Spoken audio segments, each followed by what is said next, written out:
চুরি করেছে আল্লাহ জীবনে আর চুরি করব না, ডাকাতি করেছে আর জীবনে আল্লাহ ডাকাতি করব না, মানুষের হক নষ্ট করেছে আল্লাহ জীবনে আর নষ্ট করব না, আল্লাহ নামাজ কাজা করেছে আর জীবনে নামাজ কাজা করব না। এরকম যদি কোনো বান্দা খাঁটি মনে আল্লাহর পথে ফিরে আসে, আল্লাহ রাব্বুল আলামিন বলেন ওয়াল্লাযীনা জাহাদু ফীনা লানাহদিয়ান্নাহুম সুবুলানা। যে ব্যক্তি আমার পথে আসার জন্য চেষ্টা করে আমি তার জন্য একটা রাস্তা না অসংখ্য রাস্তা বের করে দেই। কার কথা? ইয়া আইয়াতুহান নাফসুল মুতমাইন্নাতু ইরজিই ইলা রাব্বিকি রাদিয়াতাম মারদিয়াহ ফাদখুলি ফি ইবাদি ওয়াদখুলি জান্নাতি। আমার বান্দা হও, আমার জান্নাতে প্রবেশ করো, কেউ তোমাকে বাধা দেবে না। যে কোরআন সহি করে না পড়তে পারলে নামাজি হবে না, যে কোরআন সহি করে না পড়তে পারলে কোরআন সুপারিশ করবে না, যে কোরআনকে সহি করে না পড়তে পারলে কোরআন তাকে উল্টা লানত দেয়। আর সেই কোরআন আজকে 20 কোটি মুসলমানের দেশে 40 লক্ষ মুসলমানও কোরআনটাকে সহি করে পড়তে পারে না। জানেন এই জাতিকে কত সুন্দর করে সাজানো যেত যদি আল্লামা সাঈদীর মতো কোনো ব্যক্তি যদি শিক্ষা মন্ত্রণালয়ের দায়িত্ব নিতেন। এই দেশকে সাজানো যেত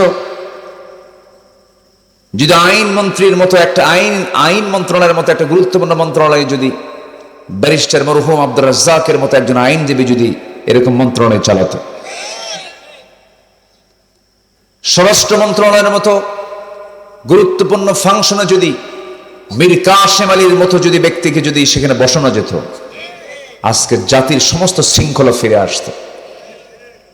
কিন্তু আমরা তা পাইনি। আমরা এই 54 বছরে যা কিছু পেয়েছি তার ফলাফল তো দেখতে পাচ্ছি। হত্যার পরিমাণ কমছে না বাড়ছে?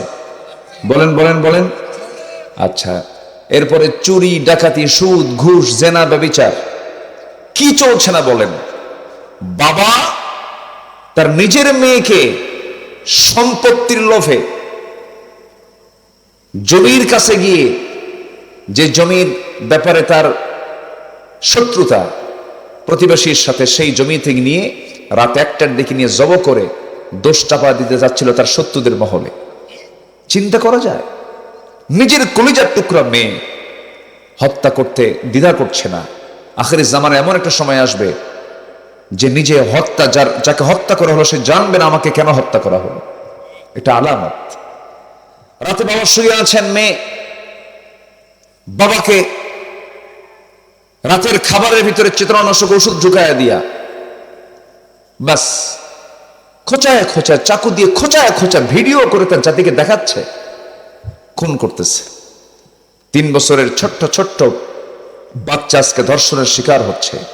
মরা লাশ কবর থেকে তুলে ধর্ষণ করা হয়।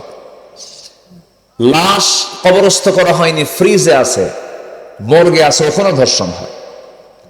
মানুষ কত নিচে নেমেছে।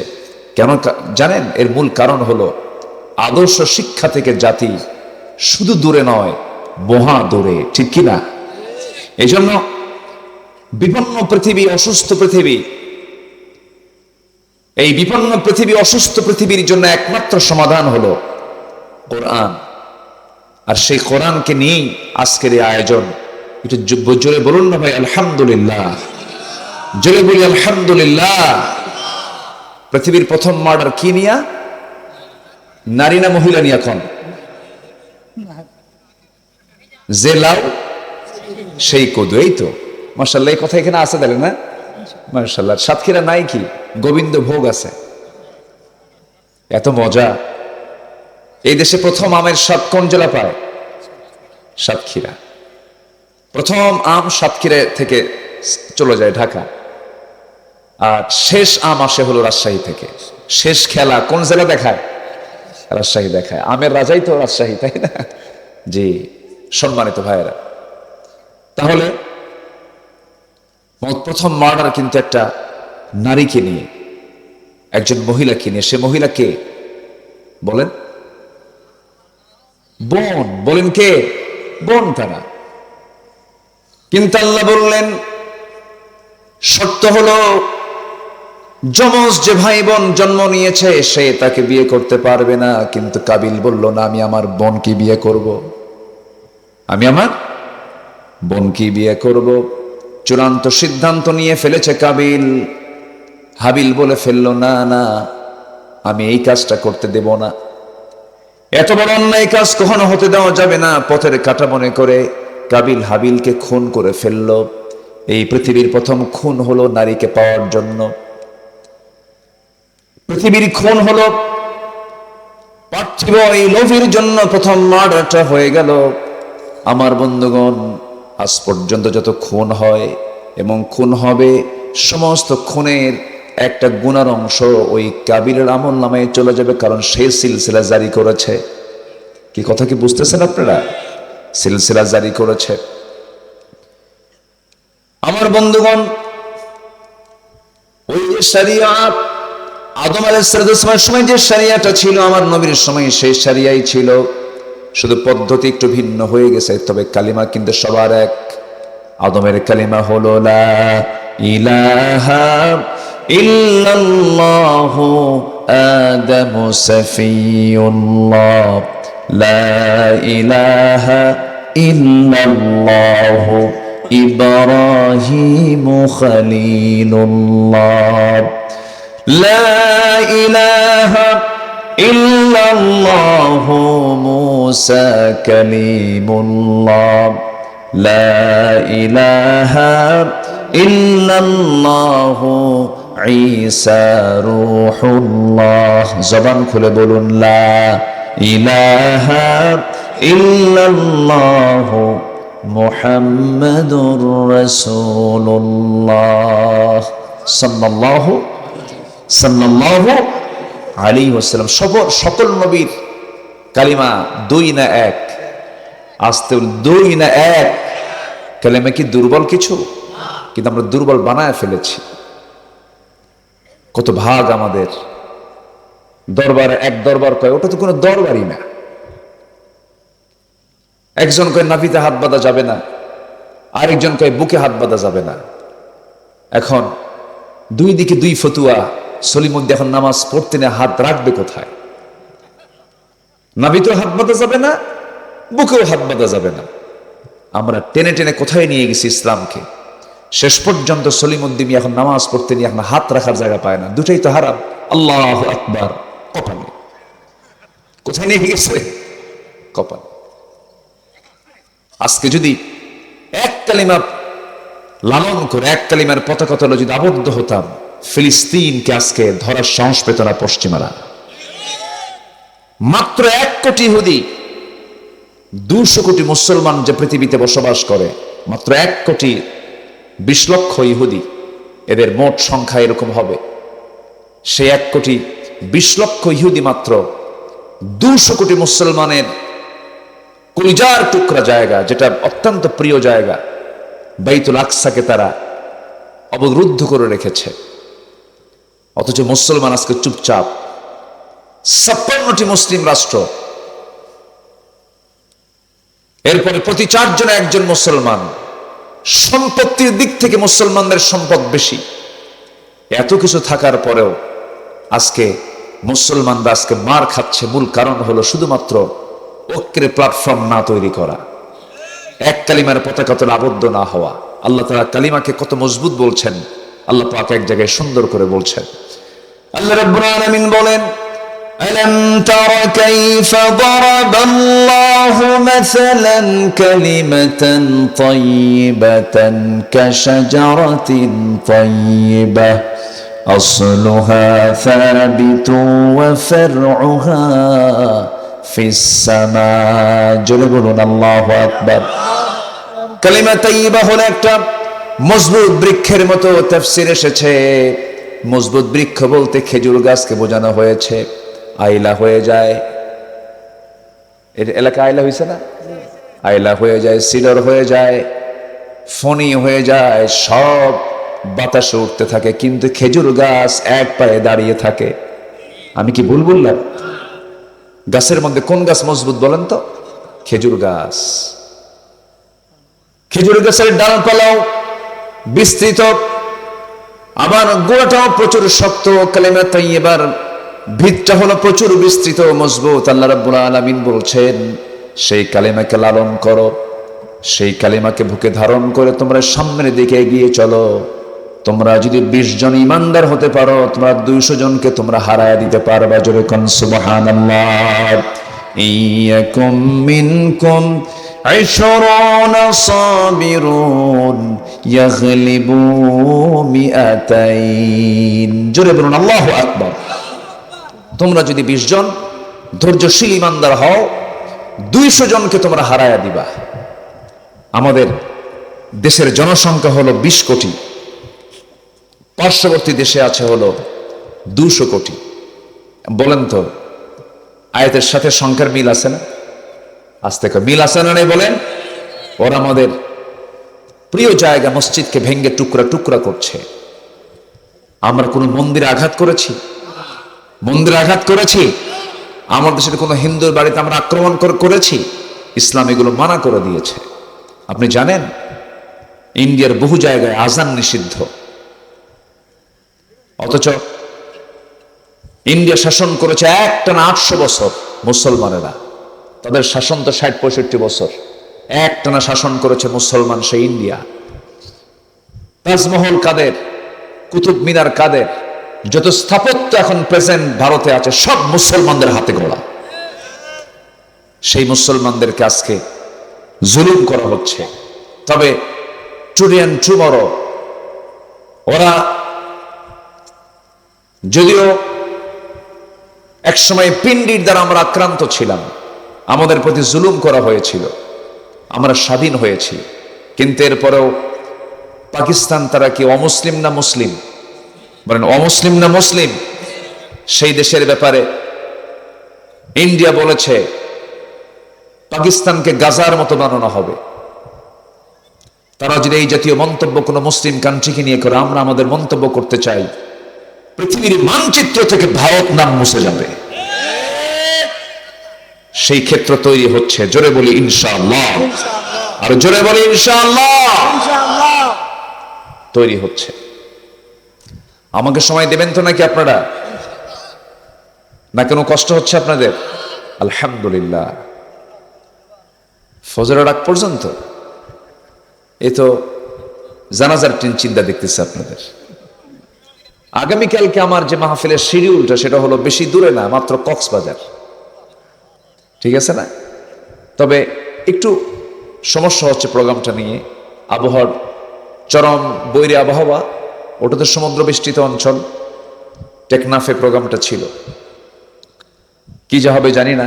এখন তো আবহাওয়ার দুর্গতি, মানে মুহূর্তে মুহূর্তে আবহাওয়া চেঞ্জ হয়ে যাচ্ছে। সম্মানিত ভাইয়েরা, গোটা পৃথিবী অস্থির এখন। এই অস্থির দুনিয়াকে শুধুমাত্র স্থির করার জন্য, প্রশান্তির জন্য যদি একটা অমর যদি পৃথিবীতে আসতো, সব ঠান্ডা হয়ে যেত। আসতে বলবেন না, জোরে বলুন ঠিক কিনা? সব ঠান্ডা হয়ে যেত। মাঝে মাঝে আল্লাহকে বলি, আল্লাহ তুমি তো রসুল পাঠাবা না, কিন্তু তুমি তো বলনি যে আমি ওমর পাঠাবো না। একটা আবু বকর পাঠাও, একটা ওমর পাঠাও, একটা আলী পাঠাও, একটা ওসমান জিন নুরাইনের মতো একটা লোক পাঠাও। অশান্ত পৃথিবী শান্ত হয়ে যেত। আমরা আল্লাহর কাছে বলি, এই সবুজ ভূখণ্ডের জন্য আমরা বলবো, আল্লাহ 54 বছর দেখলাম সুরিয়ার ডাকাতি ছাড়া কিছু পাই নাই। অহংকারের ঠেলায় বলে ফেলে আমাদের যে নেতাকর্মী আছে পেশাব করলে সব ভেসে চলে যাবা। এগুলো কোনো কথা? এত নোংরা কথা নেতৃবৃন্দের মুখ থেকে বের হয়। আবার কোন এক নেতা কইছে 2 দিন লাশ পড়েছিল ঘরে, কেউ জানে না, মারা গেছে। সে লাশটা নিয়ে এসে বাড়িতে নিয়ে এসে দাফন করা হয়েছে। মাত্র বয়স 28 বছর। আমার বয়সী কত বন্ধুকে বিদায় হতে দেখলাম, কত জানাজায় গেলাম, কত কবরে লাশ শোয়া রাখলাম। নিজের বড় বোন, আমার ইমিডিয়েট বড়, মাত্র 3 বছরের ছোট বোন, আমরা আজ থেকে আরো 8 বছর আগে দুনিয়া থেকে বিদায় নিয়েছেন। আমরা সবাই দুনিয়া থেকে বিদায় নেব, কেউ আমরা থাকতে আসেনি। এক একটা মৃত্যু এক একটা শিক্ষা। সবাই চলে যাবে, শুধু দিল থেকে একটা সিদ্ধান্ত নেওয়া দরকার, আল্লাহ আমি আজকের থেকে সিদ্ধান্ত নিলাম আমি তোমার পথের পথিক হয়ে যাচ্ছি, আমি কোনো গুনার কাজে যাব না। আল্লাহর কসম ওই বান্দা জান্নাতে। জোরে বলি সুবহানাল্লাহ। মাহফিলে এসেছি শোনার জন্য না সংশোধনের জন্য? বলেন, এটা ভালো করে নিয়তটাকে ইখলাস আগে ঠিক করতে হবে। বলেন, শোনার জন্য না সংশোধনের জন্য? সুর শোনার জন্য না আমল করার জন্য? আমল করার জন্য।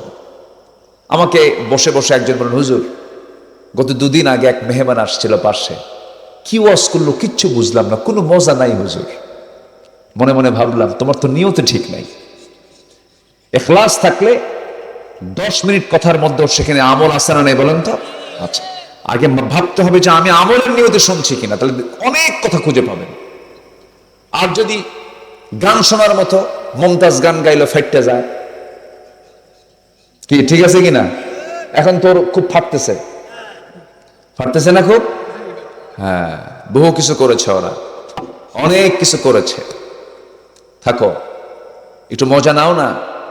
অনেক জুলুম করেছ, গর্ত খনন করবে যে গর্তে সে পড়বেই, এতে কোনো সন্দেহ নাই। এখন গর্তে ওরাই পড়েছে। যে ট্রাইব্যুনাল গঠন করেছিল আলেমদেরকে হত্যা করার জন্য, সেই ট্রাইব্যুনালই তাদের বিচার হচ্ছে। একটা গল্প মনে পড়লো, এক লোক মার্ডার করছে। মার্ডার করার পর উকিলের কাছে গিয়ে বলছে, ভাই আমি তো কাম সারছে, কি মার্ডার করে ফেলছে, আমার তো ফাঁসি ছাড়া কোনো উপায় নাই। উকিলের চাপা খুব শক্ত। উকিল কয়, আমার যে মক্কেল ফাঁসি হয় না, সত্য হলো আমার কিছু কথা শুনতে হবে।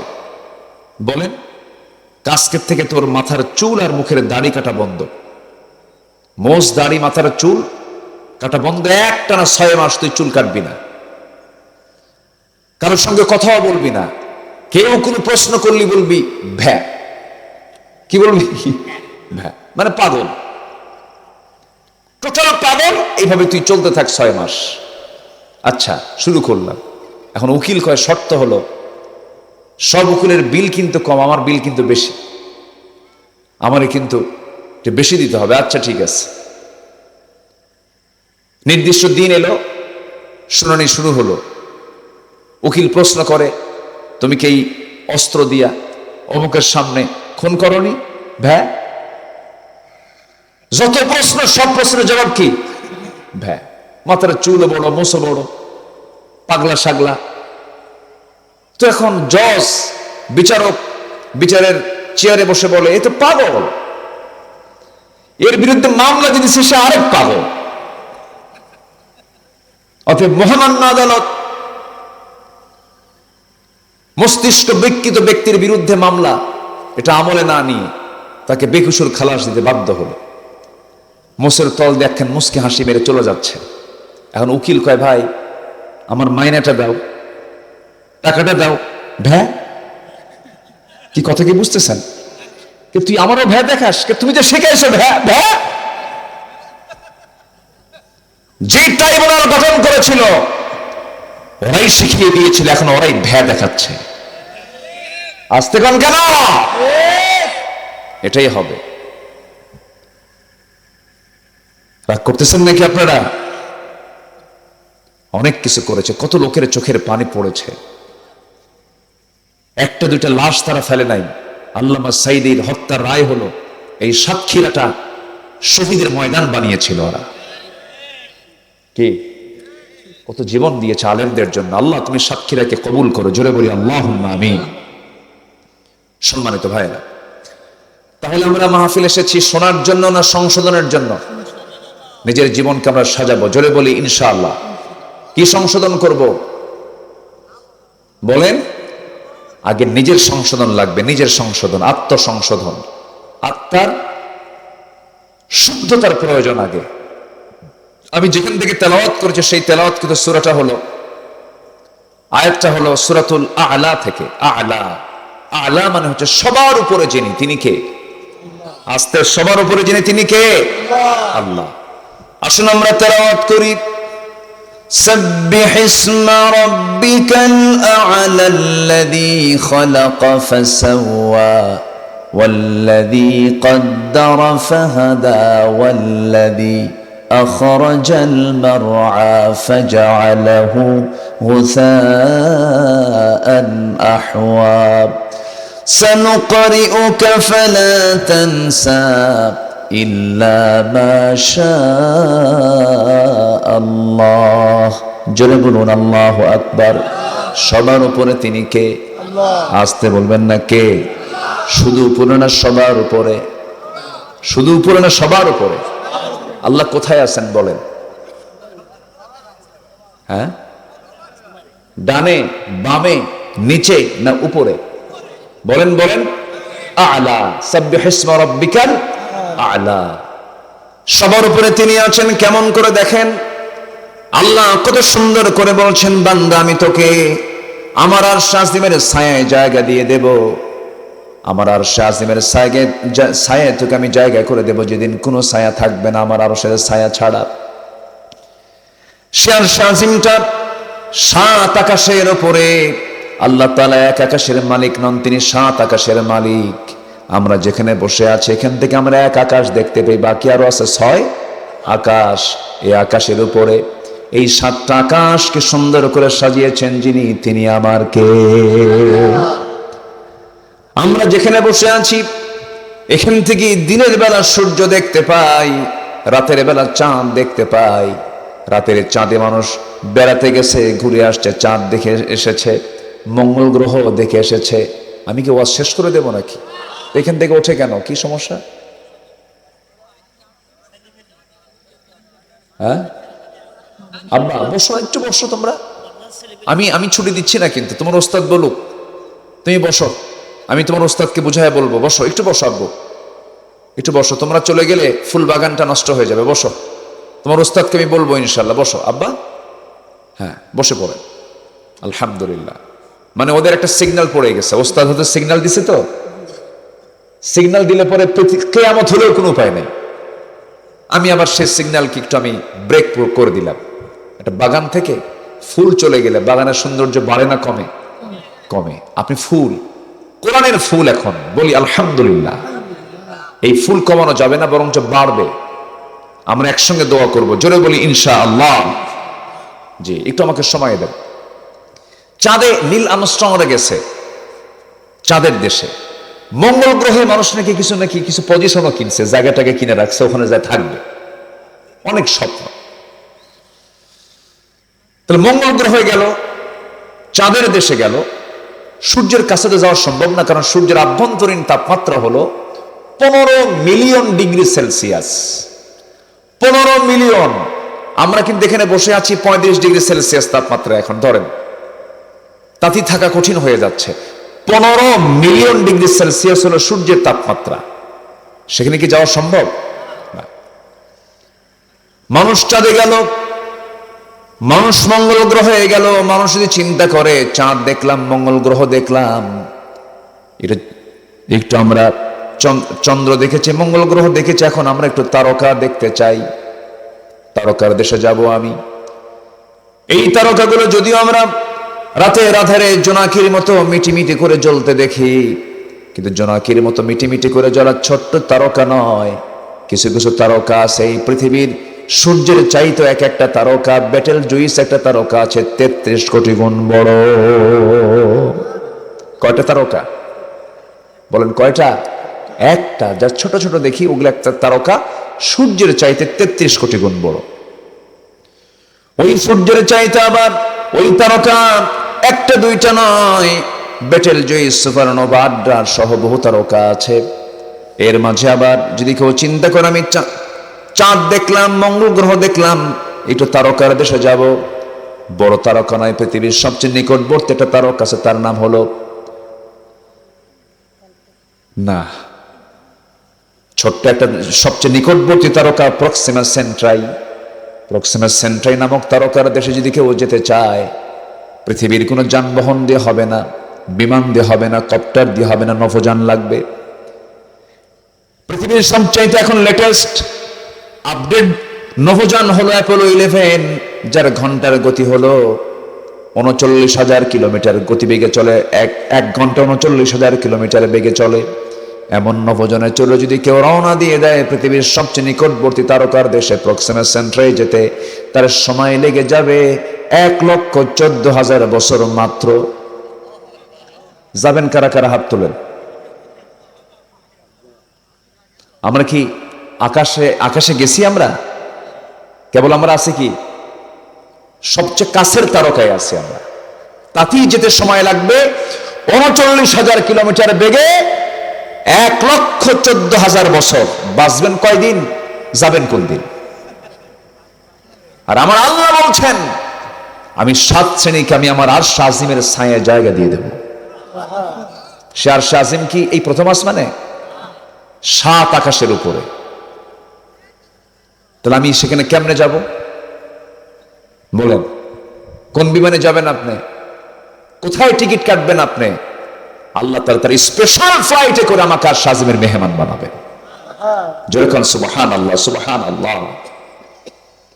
আমার আল্লাহ কত বড়! সাব্বিহ ইসমা রাব্বিকাল আ'লা। সবচেয়ে বড় তিনি, তার চাইতে বড় আর কেউ নাই। সেই মহান রব্বুল আলামিন বলছেন, বান্দা 7টা শ্রেণীর কাতারে তুই নিজের নামটা লিখে দে। 1 নাম্বার হলো ইমামুন আদিলুন। ওই সমস্ত বান্দাগুলোকে আমি আরশ আজিমের ছায়ায় জায়গা দেব যে হলো ন্যায় বিচারক, যে ন্যায় বিচার করতে পারে। হতে পারে সে গ্রামের মাতব্বর, হতে পারেন তিনি মেম্বার, হতে পারেন তিনি চেয়ারম্যান, হতে পারেন তিনি সামাজিকভাবে একজন বিচারক মানুষ। সঠিক বিচারটা করতে পেরেছেন, কিয়ামতের দিন ওই বান্দাকে আল্লাহ রাব্বুল আলামিন আরশ আজিমের ছায়ায় জায়গা দিয়ে দিবেন। এখানে কি অধিকাংশ বিচারপতি কি ধরা খাবে কিনা বলেন? ধরা খাবে কিনা বলেন? ধরা খেয়ে যাবে। হ্যাঁ, 100%। সাইয়্যিদুনা ওমর ফারুক রাদিয়াল্লাহু তাআলা আনহু কি বিচারপতি ছিলেন? 2টা বছর মদিনায় তিনি গভর্নরের দায়িত্ব পালন করলেন। 2টা বছর তিনি বেতন নিলেন, কোনো আসামি হাজির হলো না, কোনো মামলাই নাই, বিচারই নাই। নিজের কলিজার টুকরা ছেলে মদ্যপান করে ধরা পড়ে গেছে, শাস্তি হলো 80 দরুনা, তাকে মারতে হবে।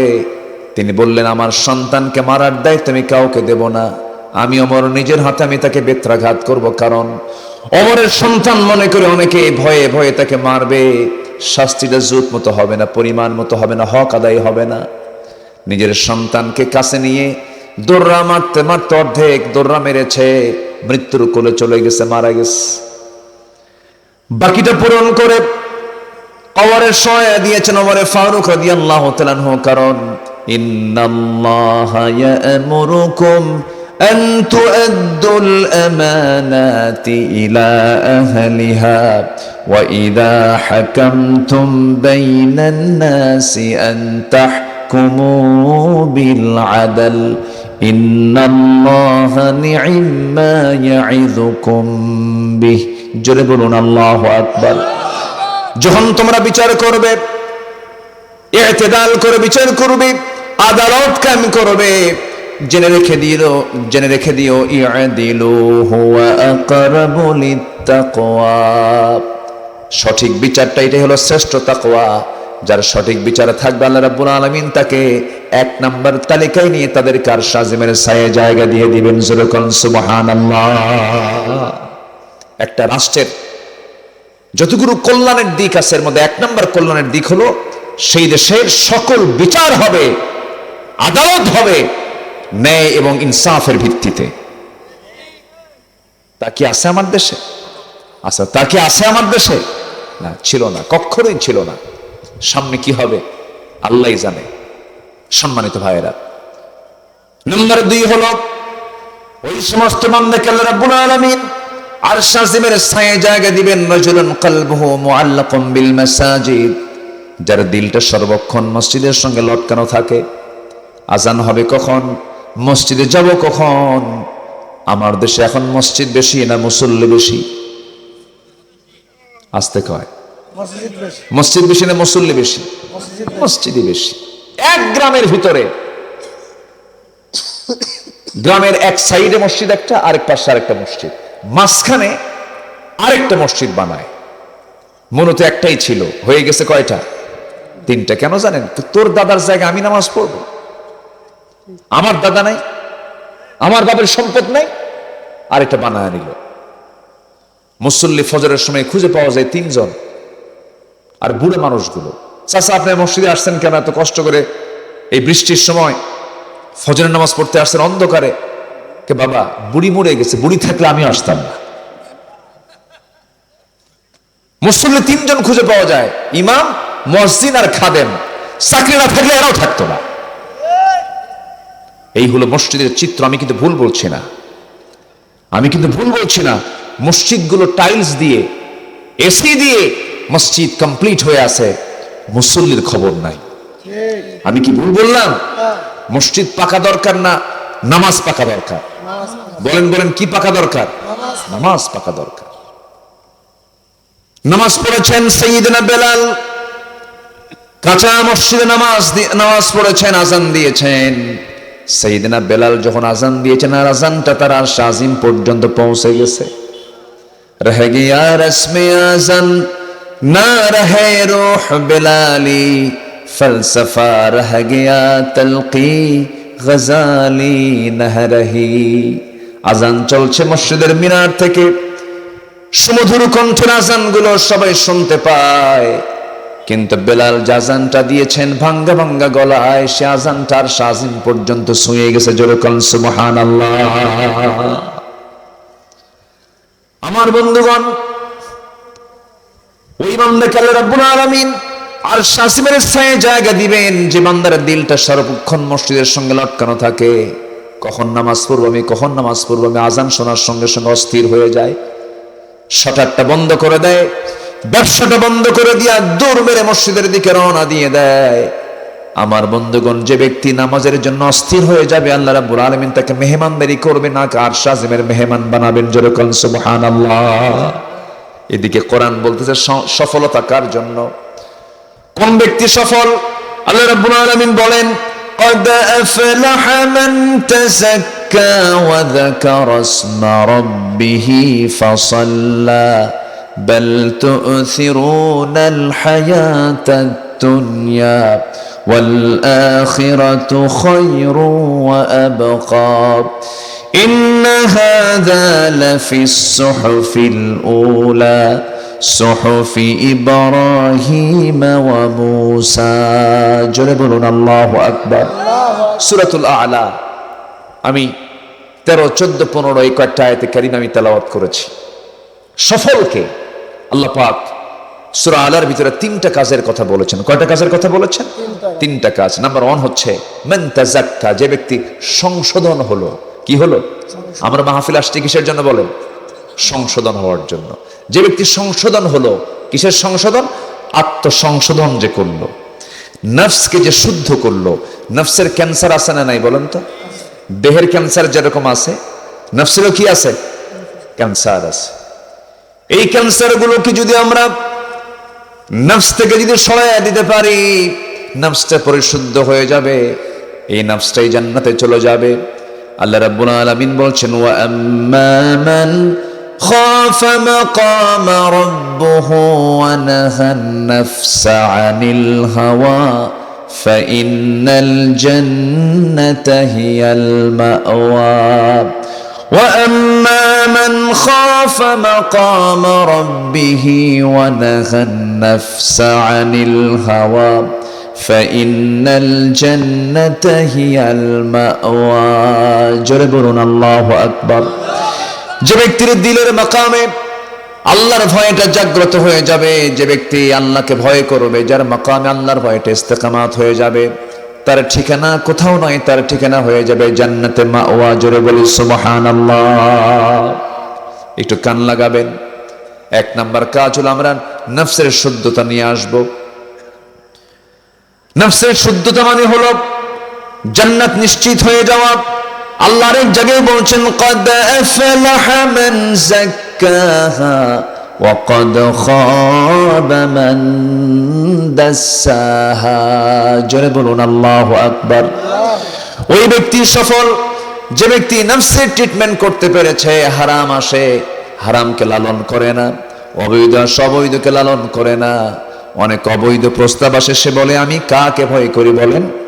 আসতে বলবেন না, কাকে ভয় করি? আল্লাহকে ভয় করি। আমার বন্ধুগণ, আত্মসংশোধন করার জন্য আল্লাহ রাব্বুল আলামিন কোরআনে কারীমের ভিতরে 10টা পন্থা তুলে ধরেছেন। এর মধ্যে আমি দুটার কথা বলেছি কেবল। 1 নম্বর হচ্ছে আত্মসংশোধন, তাজকিয়াতুন নফস নিয়ে আসা। নাম্বার 2 হলো আল্লাহর জিকির করা। কার জিকির করা বলেন? বলেন কার জিকির করা? এক জায়গায় না সব জায়গায়? এক জায়গায় না সব জায়গায়? সব জায়গায়। আমার ভাইয়েরা, নাম্বার 3 হলো খাঁটি দিলে তওবা করা।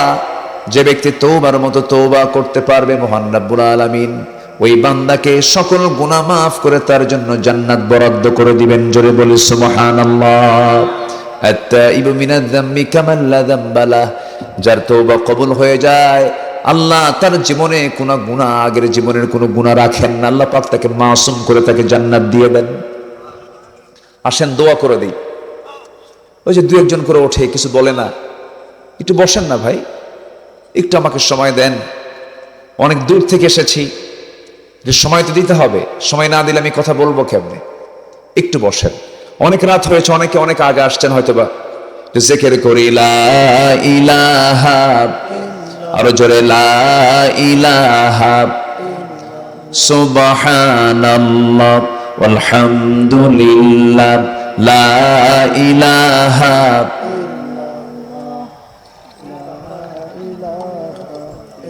আরো জোরে লা ইলাহা।